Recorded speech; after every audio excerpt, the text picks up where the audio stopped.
Bismillahirrahmanirrahim. Assalamualaikum warahmatullahi wabarakatuh. Alhamdulillah, episod kali ini kita akan membicarakan berkenaan dengan tafsir surah Al-Fatihah. Pada masa yang sama, kita akan menyambung pada episod yang lepas apabila kita membincangkan berkenaan dengan wudu, dengan isti'azah dan juga basmalah. Dan untuk itu insya-Allah pada episod kali ini kita akan sambung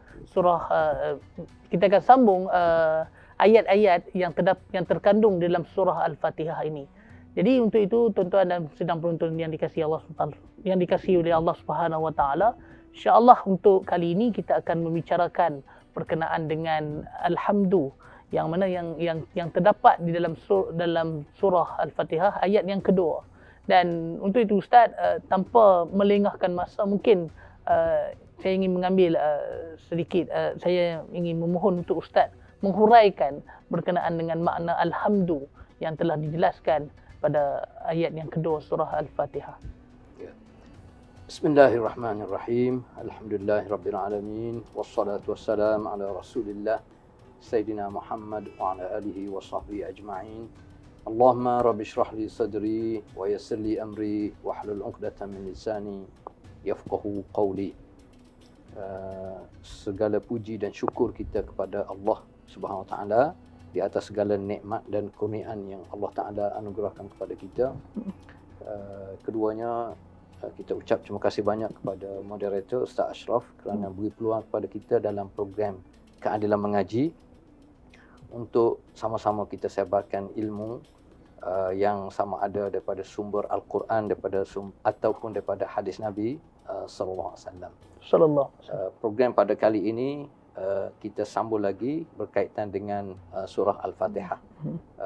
Sebelum ni kita dah bincang tentang muqaddimah kepada Al-Fatihah, iaitu di sudut al-isti'azah dan juga di sudut dalam keadaan kita berwuduk, dan dalam masa sama kita dah tafsir tentang basmalah. Bismillahirrahmanirrahim. InsyaAllah pada kali ini kita cuba hurai di sudut ayat kedua, Alhamdulillahirabbil alamin. Alhamdu kita diterjemah dengan segala puji bagi Allah. Mana kalimah alhamdulillah ni bukan dicipta oleh makhluk, tapi Allah Taala sendiri yang memuji diri dia dan selayak dengan dia, dan kita diminta sentiasa memuji Allah SWT dengan kalimah ini, dengan ayat ini, iaitu alhamdulillah. Baik, kalau kita tengok dalam tafsir almarhum ayah Datuk Guru, dia terjemah alhamdu ni, kalau dalam Kelantan dia kata mujunya. Macam contoh, kita dengan keluarga nak pergi melancong satu tempat dengan kereta, sampai tengah jalan waktu malam, tiba-tiba kenderaan kita rosak. Macam mana keadaan? Memanglah kita rasa tak aman, tak sama, fikir macam-macam. Tiba-tiba lalu kereta lain berhenti tempat kita, dia turun dan kita tengok, kita kenal dia. Dan terus keluar daripada mulut kita mujunya. Itu. Jadi mujur tu alhamdu, segala puji. Cuma macam mana kita nak tukar daripada kalimah mujur tu, daripada adab biasa yang keluar kepada dia boleh jadi ibadat. Jadi kita kena tukar, bukan setakat mujur. Jadi kita kena tambah alhamdulillah, mujurnya dia memari. Macam tu. Barulah menggambarkan kita ni seorang Muslim, bukan semata-mata orang Melayu sahaja. Sebab kalau Melayu sahaja, dia tidak ada beza. Melayu ke, Arab ke, Afrika ke, tidak ada beza. Sebab semuanya adalah anugerah ketentuan daripada Allah. Yang membezakan kita adalah antaranya kefahaman tadi, penghayatan. Jadi dalam keadaan kita berdepan dengan musibah, tiba-tiba datangnya bantuan, kita sebut mujurnya alhamdulillah, ataupun alhamdulillah mujurnya demo mari, mujurnya demo datang. Itu boleh difahamlah. Baik, alhamdu ni pujiannya sebenarnya bukan setakat apabila kita dapat nikmat saja. Bahkan dalam semua situasi. apa saja, sama ada nikmat itu kita suka ataupun mungkin dia berbentuk ujian, kita juga kena sebut alhamdulillah. Tingginya maqam nilai pujian ini kita kepada Allah SWT. Contoh, kalau contohnya kita berjaya dalam satu-satu urusan ataupun anak kita berjaya dalam peperasaan, apa yang kita sebut alhamdulillah. Antaranya kita selesai makan, kalau kita seorang Muslim, bukan sekadar Melayu, kita akan sebut alhamdulillah. Cuma kita diminta tambah alhamdulillah allazi bi ni'matihi tatimmus shalihat. Kita puji kepada Allah kerana dengan nikmatnya maka sempurnalah segala benda-benda yang baik. Macam contohnya, hatta dalam pilihan raya sekalipun, kita merancang, kita menawarkan dalam manifesto macam ni. Majoriti rakyat beri mandat kepada kita. Kita tahu itu satu tanggungjawab yang besar. Tapi anugerah itu mungkin kita boleh sebut alhamdulillah allazi bi ni'matihi tatimmus shalihat. Baik, kalau kita gagal, sebenarnya gagal pun alhamdulillah juga. Sebab semuanya akhirnya aturan dan ketentuan daripada Allah. Kita hanya merancang. Mungkin ada hikmat tertentu. Seseorang itu, satu kelompok itu, satu gabungan itu menang ataupun tidak menang. Mesti ada hikmat yang tersendiri. Baik, hatta kalau kita gagal pun, maknanya kita tidak panah barang. Kita tidak cari ikhtiar macam mana dengan jalan yang tidak syar'i. Kita sentiasa nak porak-perandakan kemenangan oleh pihak lain. Tapi asasnya kita terima alhamdulillah juga. Semuanya berkait dengan Allah SWT. Cuma kita tambah ala kulli hal. Kalau tadi yang kita suka, allazi bi ni'matihi tatimmus shalihat. Kalau benda yang kita tidak suka, alhamdulillah juga ala kulli hal. Maknanya dengan setiap apa yang berlaku, artinya mesti ada hikmah daripada Allah Subhanahu Wa Taala. Dalam kehidupan peribadi dan keluarga kita, kita dapat banyak nikmat Allah Subhanahu Wa Taala yang perlu kita syukuri. Setiap hari kita boleh makan dengan pelbagai menu yang kita minat. Hari ni makan tom yum, esok makan nasi Arab, lusa makan nasi Afrika, macam-macam. Kita boleh makan, menikmati. Jadi kita sebut alhamdulillah. Tapi kita panggil, maknanya kadang-kadang ada masa tertentu kita berdepan dengan ujian daripada Allah SWT. Nak menggambarkan ubudiah kita, ibadat kita kepada Allah, tetap kita kena sebut alhamdulillah. Cuma ala kulli hal. Sebab apa kita perlu beri pujian ini hanya kepada Allah? Allah Ta'ala beri apa yang mudah untuk kita faham. Rabbil Alamin. Sebab apa kita puji Allah? Sebab Allah Ta'ala ni, dia jaga, dia memiliki, dia urus seluruh alam. Rabbil Alamin. Di sini dia sebut Rabb. Rabb, dia memberi makna macam Rabbah baik.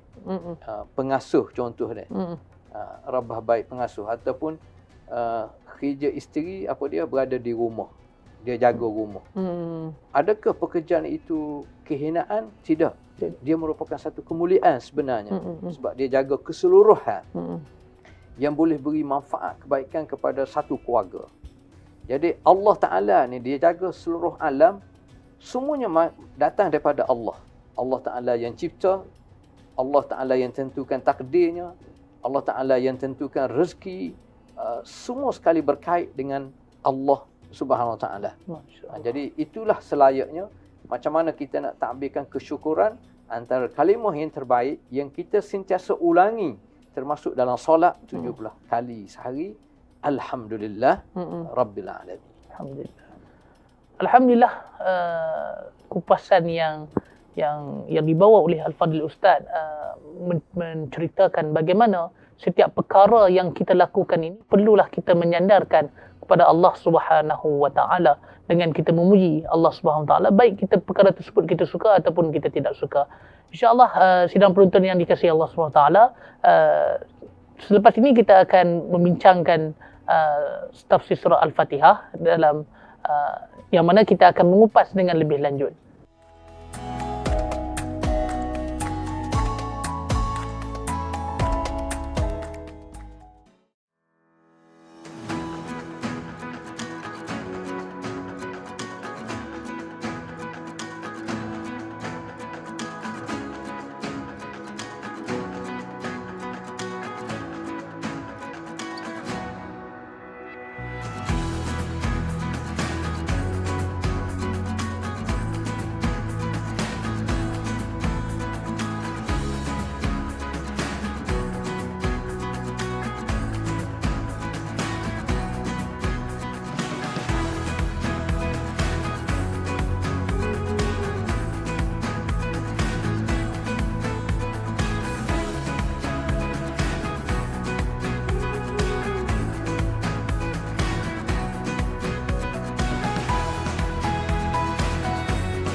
Alhamdulillah bertemu kita dalam segmen Keadilan Mengaji dan kita masih lagi membicarakan berkenaan dengan surah Al-Fatihah, dan sebentar tadi Al-Fadhil Ustaz telah menjelaskan makna yang disebut dalam surah Al-Fatihah, iaitu berkaitan Alhamdulillahirabbil alamin.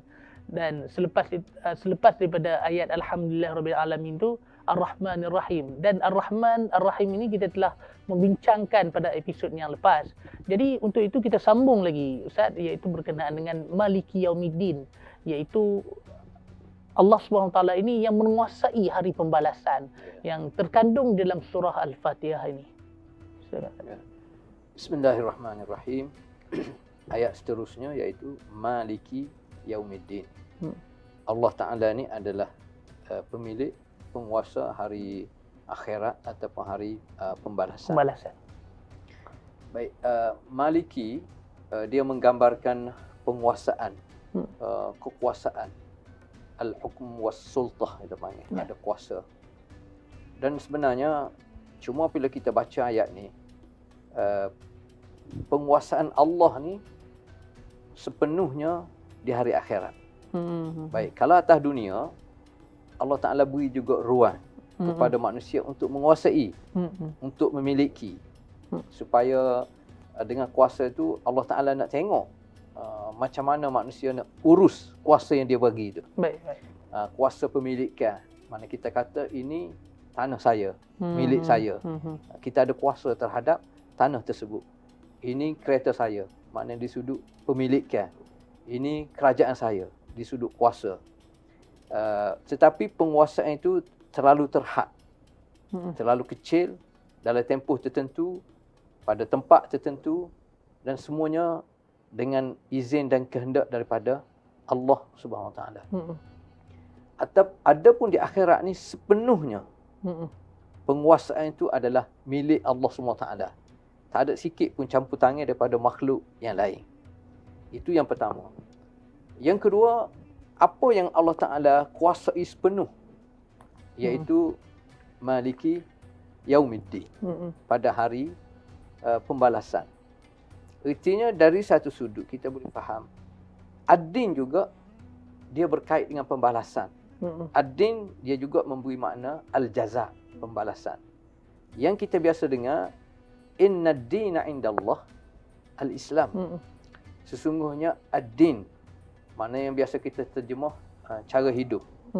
Macam mana kita nak berurusan dengan makhluk, macam mana kita nak berurusan dengan Allah SWT, ad-din melalui Islam.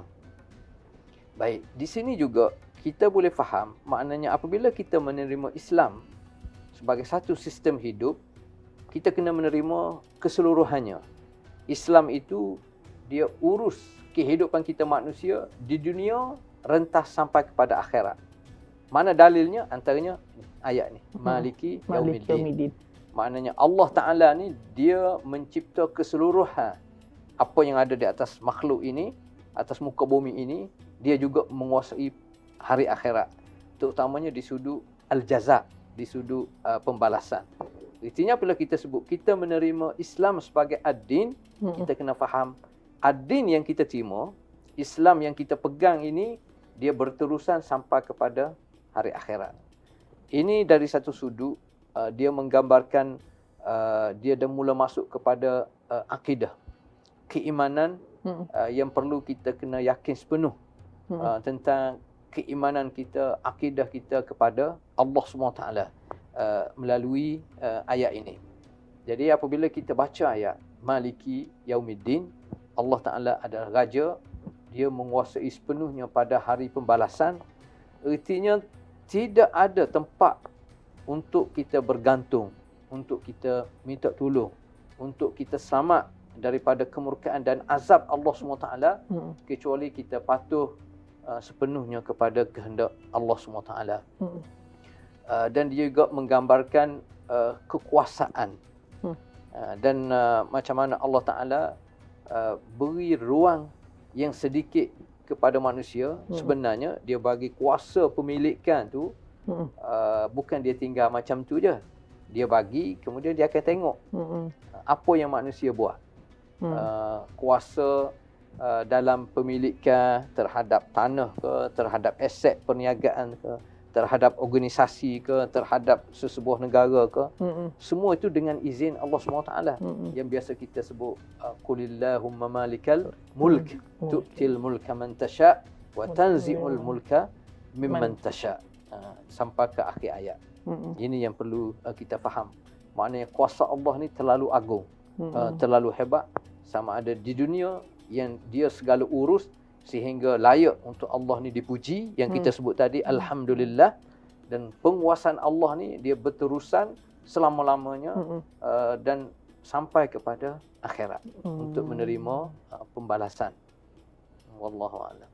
Sidang penonton yang dikasihi oleh Allah SWT, dan kita dapat lihat bahawa Maliki Yaumiddin yang telah dinyatakan, dihuraikan oleh Al-Fadhil Ustaz ni, yang dapat kita fahami bahawa ia merupakan kekuasaan Allah pada hari pembalasan.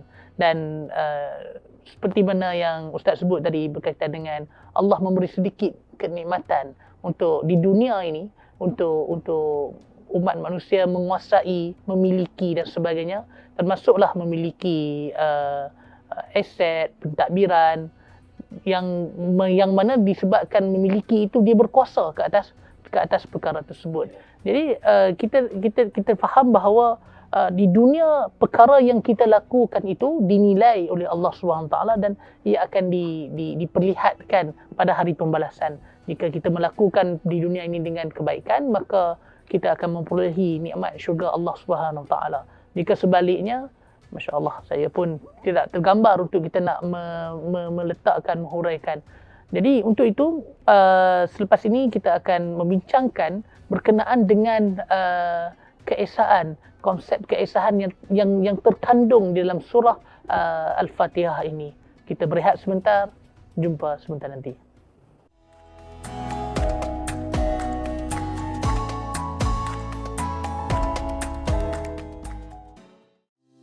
Klinik swasta yang telah mendaftarkan pada kita setakat hari ini 1,587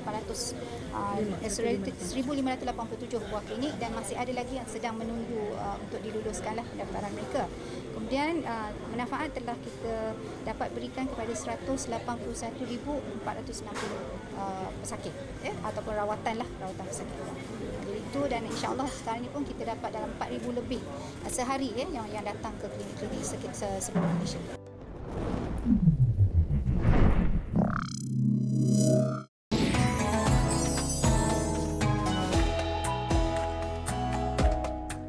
Alhamdulillah, bertemu lagi kita pada sesi kali ini. Kita masih lagi membincangkan berkenaan dengan surah Al-Fatihah, yang mana sebentar tadi juga Ustaz Al-Fadhil Ustaz telah menjelaskan berkenaan dengan Maliki Yaumiddin, iaitu Allah SWT ini menguasai hari pembalasan, yang mana pada hari tersebut adalah sepenuhnya kuasa ini adalah milik Allah SWT yang menguasainya tanpa dia memberikan kepada sesiapa untuk melihat dan menilai hamba-hamba Allah SWT ini.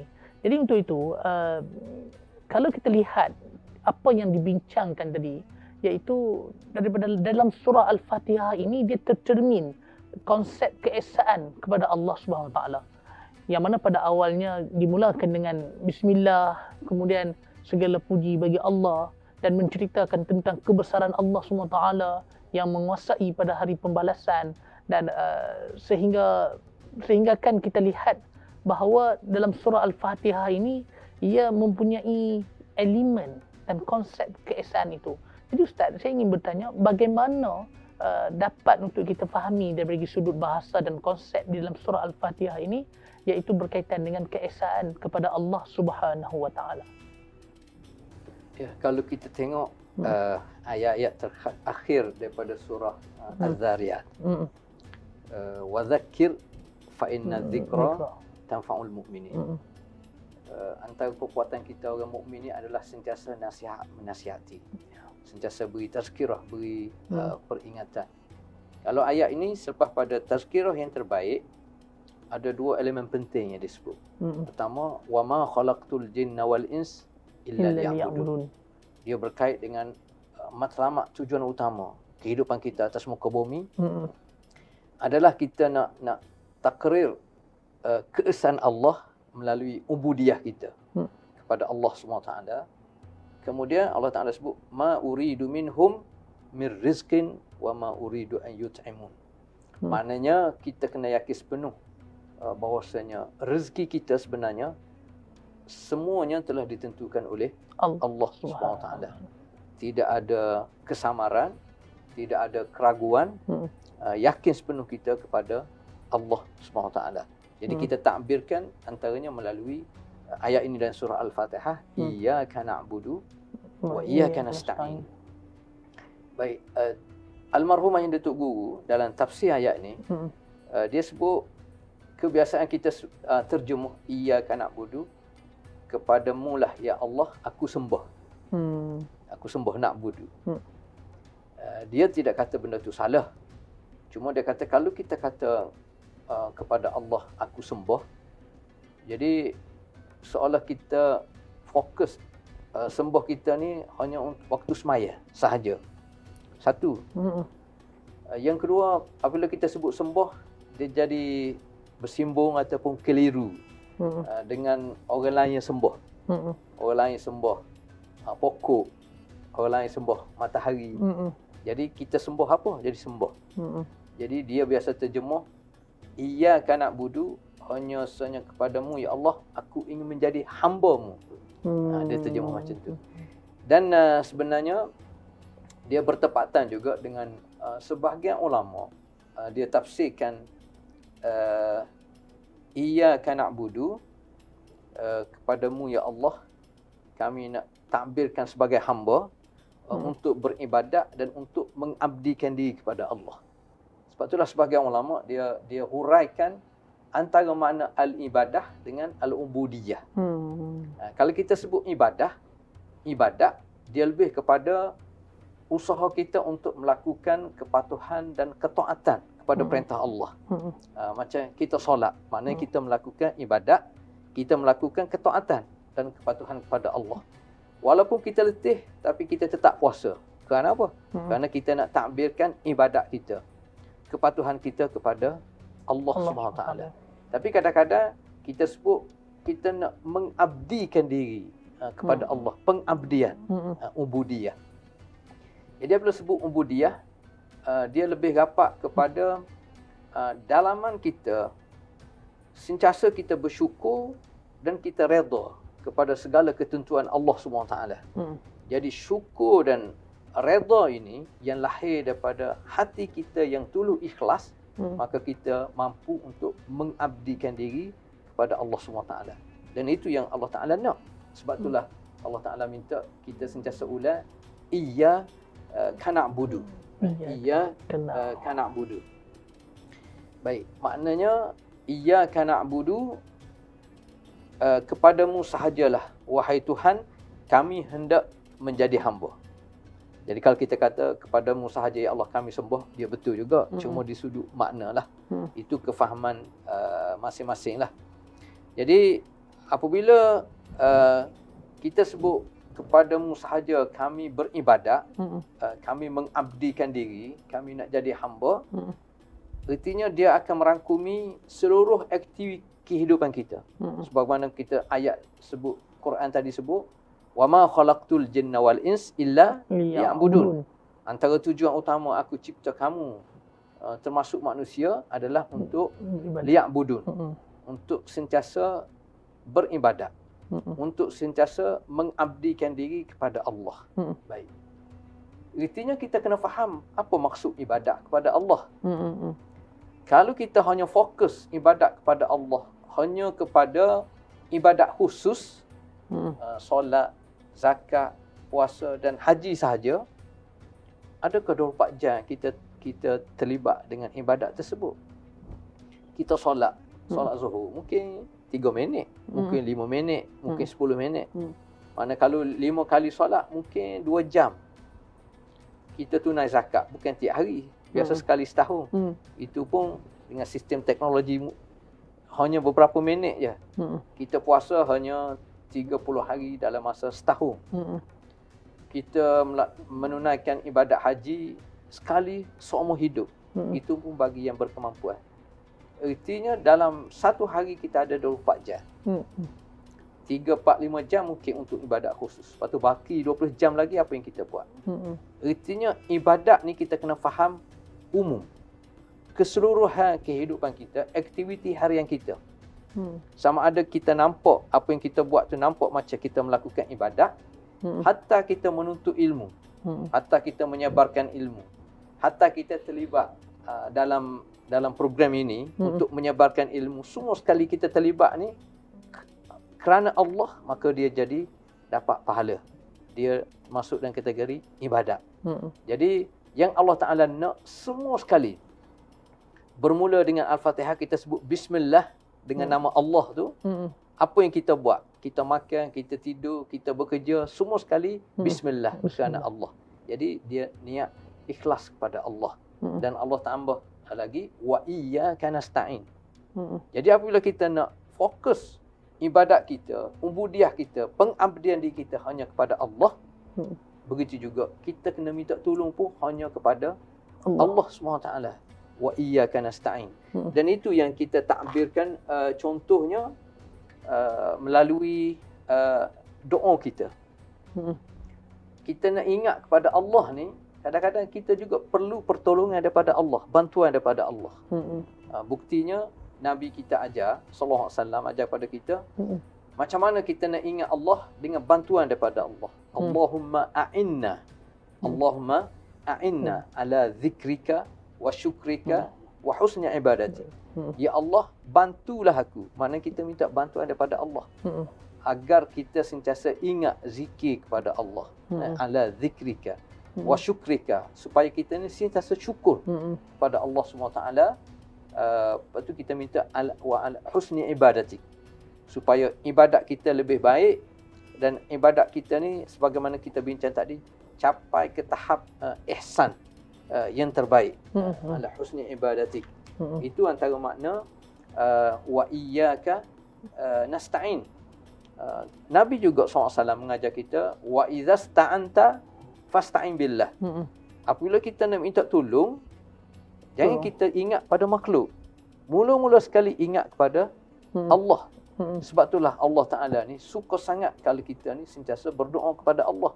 Wa idza sa'alaka ibadi anni fa inni qarib. Kalau mau nak tahu aku ni memang dekat denganmu. Maknanya maksud dekat ni, apa saja yang kita doa Allah Ta'ala dengar. Dan kita kena yakin Allah Ta'ala akan kabul doa kita. Selama mana doa itu bukan doa yang membawa kepada dosa, dan doa yang boleh bawa kepada putus hubungan silaturahim, itu tak boleh lah, itu berdosa. Kita berdoa supaya dimudahkan urusan untuk kita merampok, untuk kita rasuah, itu tak boleh lah. Ataupun kita berdoa supaya kita doakan dengan sebab kita berkelahi dengan seseorang, biar putus hubungan, biar mati, itu tak boleh. Selain daripada itu, apa saja kebaikan, kita kena yakin Allah Ta'ala maha mendengar. Itu maksud minta tolong. Jadi minta tolong ni, kita sentiasa ingat kepada Allah apabila ubudiah kita, apabila ibadat kita ni hanya sahaja kepada Allah. Sebab itulah dia sebut iyyaka dulu. Maksudnya dalam bahasa Arab dia memberi makna hanya sahaja kepada kamu ya Allah. Padamu ya Allah aku nak menjadikan aku ni abdi hamba kepada kamu. Dengan cara aku ikut segala apa saja yang kamu suruh. Dan aku akan ikhtiar untuk tinggal apa saja yang kamu larang. Yang kita sebut takwa dalam kehidupan kita. Dan semua yang kita buat ni lillahi ta'ala. Itu maksud iyyaka na'budu wa iyyaka nasta'in. Baik, adakah kita tak boleh nak minta tolong orang? Boleh, tak ada masalah. Allah Ta'ala pun suruh. Buktinya antara ayat Quran wa ta'awanu 'alal birri wat taqwa. Ini suruhan arahan daripada Allah. Minta supaya kita ni ada unsur kerjasama. Maknanya kita kena minta tolong orang lah. Macam mana kita nak uruskan, termasuk nak urus sebuah negara. Kita kena minta tolong orang. Tak boleh seorang je. Seorang kita boleh ikhtiar, kita boleh usaha, tapi kodrat kita terhad. Jadi kita kena dapat kerjasama. Kalau sebuah negara, seorang Perdana Menteri, tentulah kerjasama yang paling erat daripada kementerian, menteri-menteri dia. Menjayakan hasrat apa yang dibawa oleh seorang Perdana Menteri. Itu ta'awanu. Lepas tu kerjasama pula bukan atas urusan kebencian, kepentingan peribadi ataupun kelompok, tapi ta'awanu alal bir, atas perkara kebajikan. Kalau kita nak urus sebuah negara dengan rasa tanggungjawab, berteraskan kepada integriti, al-qawi al-amin, kita ada kekuatan di sudut ilmu, kemahiran di sudut kewangan, mampu mentadbir, kita bertanggungjawab untuk buat satu-satu keputusan, maka itu termasuk dalam al-bir. Dalam ayat Al-Quran ada satu istilah al-bar. Kadang-kadang kita sebut al-bir, ada masa al-bar. Innahu huwal bar, huwal barrur rahim. Satu-satunya ayat Allah Ta'ala guna, dia ni adalah al-bar. Al-bar maknanya penuh dengan rahmat, penuh dengan ihsan, penuh dengan kesian belah daripada Allah. Apabila dia bagi terbaik kepada seluruh makhluk dia. Jadi itu yang kita nak faham, kita nak hayati makna apabila kita sebut iyyaka na'budu wa iyyaka nasta'in.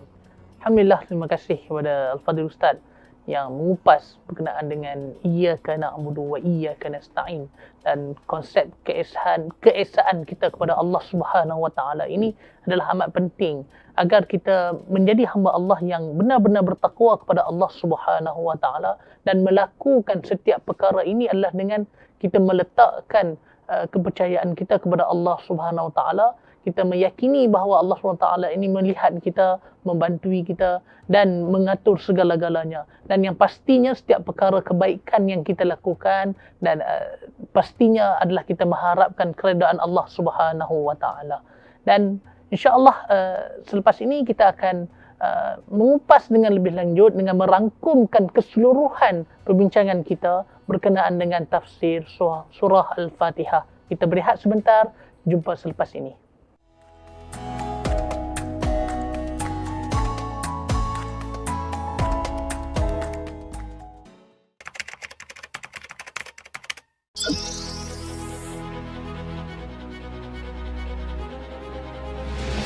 Perubatan Madani memudahkan rakyat sampai ke GP, tak perlu pergi ke hospital untuk sakit penyakit-penyakit yang ringan yang boleh dikendali oleh GP. Sukacita dimaklumkan, tim Perubatan Madani telah diperluaskan ke seluruh negara mulai 15 September 2023.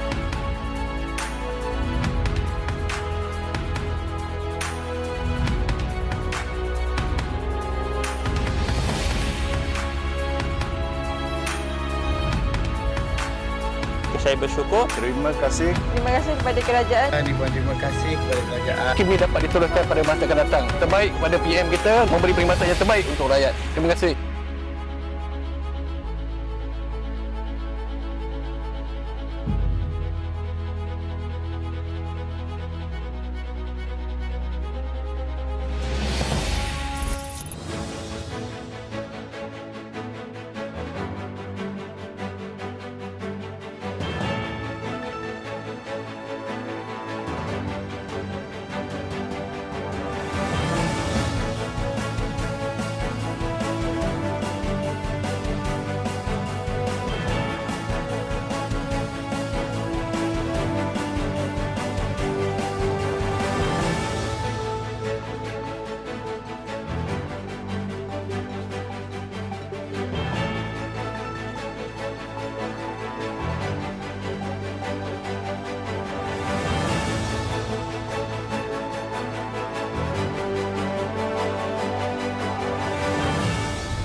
Alhamdulillah, bertemu lagi kita dalam sesi kali ini, dan insya-Allah untuk kali ini kita akan menghimpunkan keseluruhan perbincangan kita berkaitan dengan tafsir surah Al-Fatihah, yang mana daripada episod awal dan episod sekarang ini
kepada kita. Artinya kita perlu kepada ilmu, kita perlu kepada kefahaman, kita perlu kepada penghayatan, kita perlu kepada nasihat menasihati, dan kita ambil semua untuk dapat bekalan tu antaranya melalui solat kita.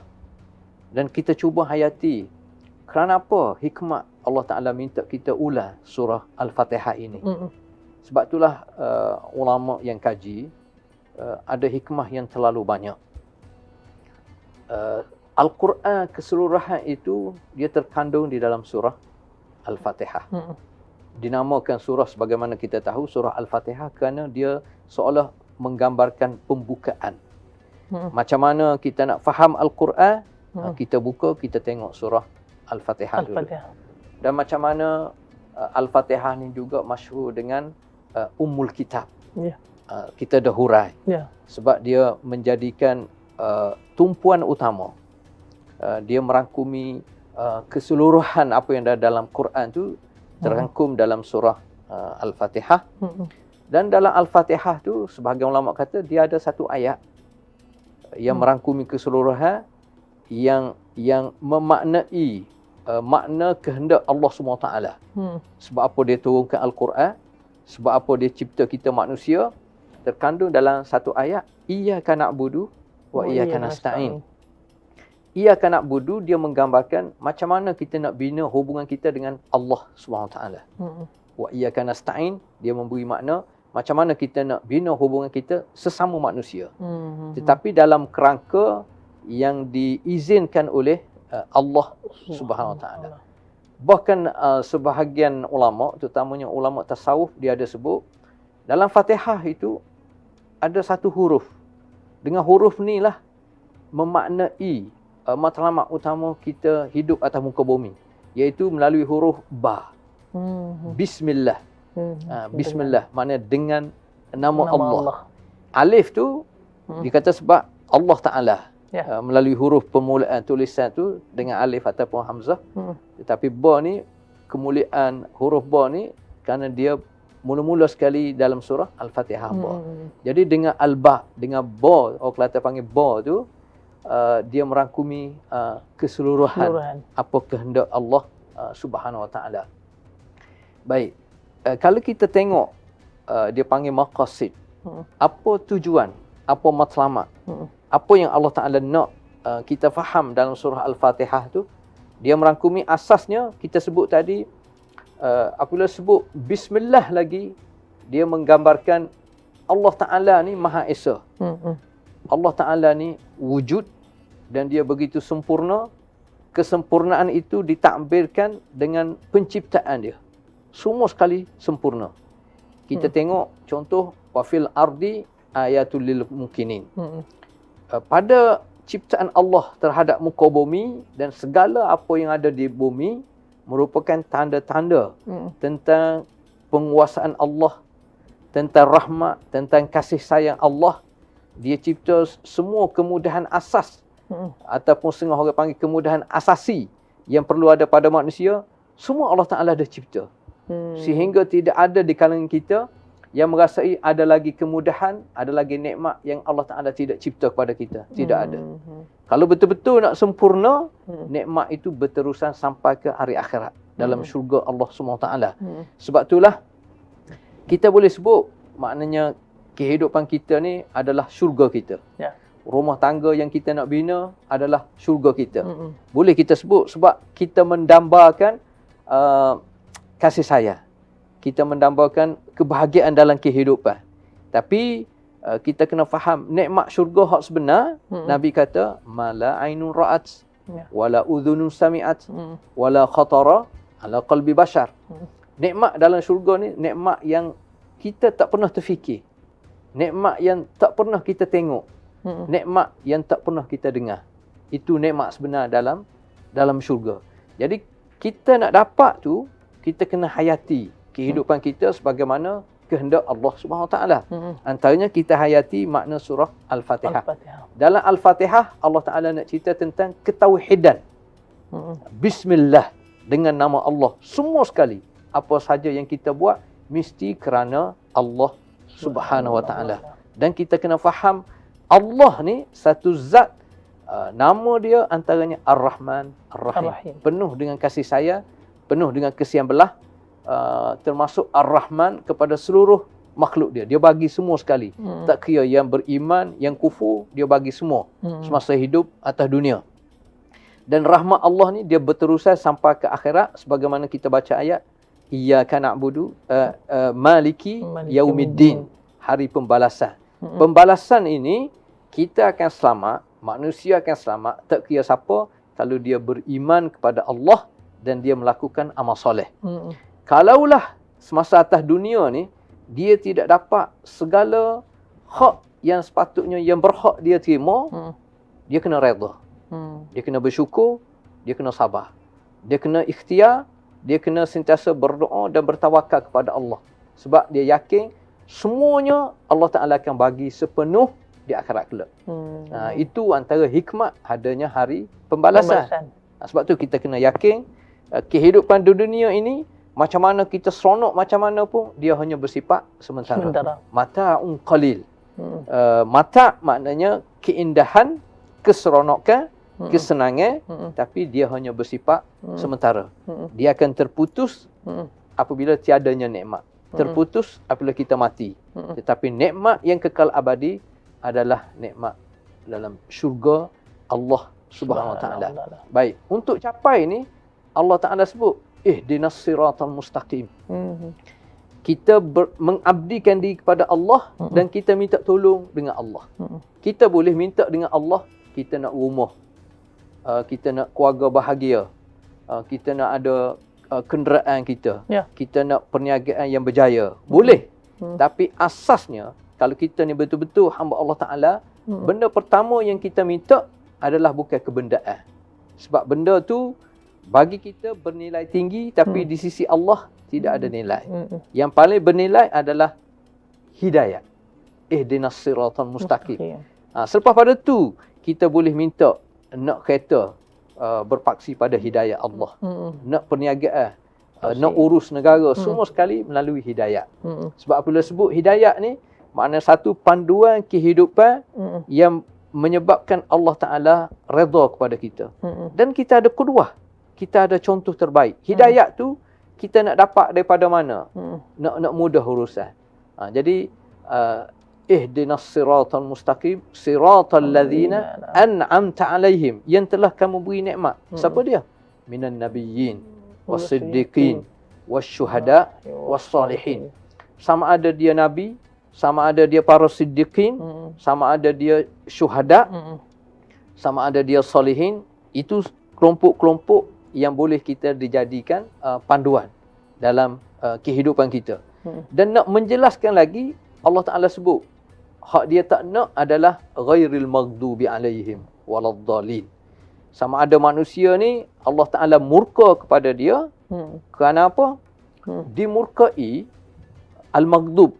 Allah Ta'ala murka, Allah Ta'ala marah, Allah Ta'ala beri azab kerana apa? Kerana al-maghdub ni dia ada ilmu, tapi dia tidak beramal dengan ilmu dia. Sebagaimana Zionis sekarang ni lah, Yahudi. Keturunan dia ramai juga nabi-nabi dan rasul-rasul.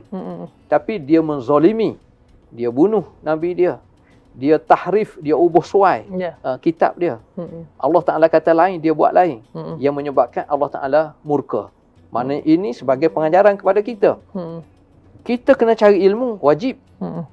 Tapi ilmu tu harus kita amal.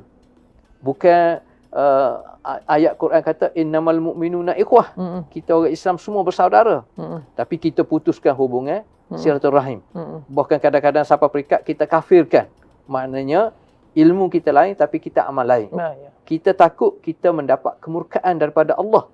Mungkin kita rasa seronok, kita boleh mengkafirkan orang. Tapi kita lupa Allah Ta'ala melaknat kita.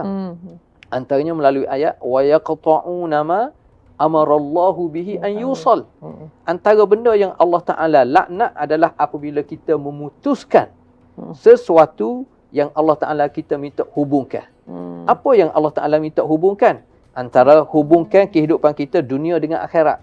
Yang Allah Ta'ala minta kita hubungkan tali silaturahim, persaudaraan. Jadi kalau kita putuskan, kita takut kita termasuk dalam golongan yang dilaknat oleh Allah SWT, dimurkai oleh Allah SWT, dan satu lagi waladhdallin, golongan yang sesat. Ditakdirkan sesat kerana apa? Kerana Allah Ta'ala ni wujud dia yang esa. Kenapa kita kata Allah Ta'ala ni 2, 3? Ini jadi sesat. Maknanya dia tidak ada ilmu, tidak ada kefahaman. Wajib kita cari ilmu dan kita beramal dengan ilmu. Dan kita kena faham betul-betul, yakin kita, keimanan kita, asasnya Allah Ta'ala ni Maha Esa. La syarikalah. Itu sebagai panduan secara keseluruhan. InsyaAllah. Alhamdulillah, terima kasih banyak kepada Al-Fadhil Ustaz di atas kupasan dan kulasah secara terperinci berkenaan dengan tafsir surah Al-Fatihah ini.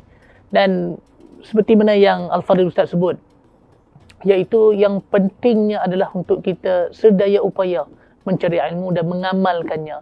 Ini yang penting, dan apabila kita mempunyai ilmu, sudah pastilah kita menyampaikan ilmu tersebut dalam perkara yang benar, yang tidak ada kepentingan terhadap kelompok kita ataupun pegangan kita semata-mata. Sedangkan Allah SWT ataupun Al-Quran menyebut perkara yang lain, malah kita menafsirkan supaya ia cenderung kepada kita. Ini masalah yang berlaku, dan kita harap perkara sedemikian perlu diperbetulkan, dan masyarakat sentiasa meningkatkan amalan dan ilmu untuk kita sama-sama menjadi masyarakat yang mempunyai kecerdikan, yang mampu menilai mana yang salah dan betul. Jadi terima kasih banyak kepada Al-Fadhil Ustaz untuk siri kali ini, episod kali ini berkaitan dengan tafsir surah Al-Fatihah. InsyaAllah episod yang akan datang kita akan membincangkan beberapa surah yang lain dalam program Keadilan Mengaji. Sekian, wabillahi taufiq wal hidayah. Wassalamualaikum warahmatullahi taala wabarakatuh.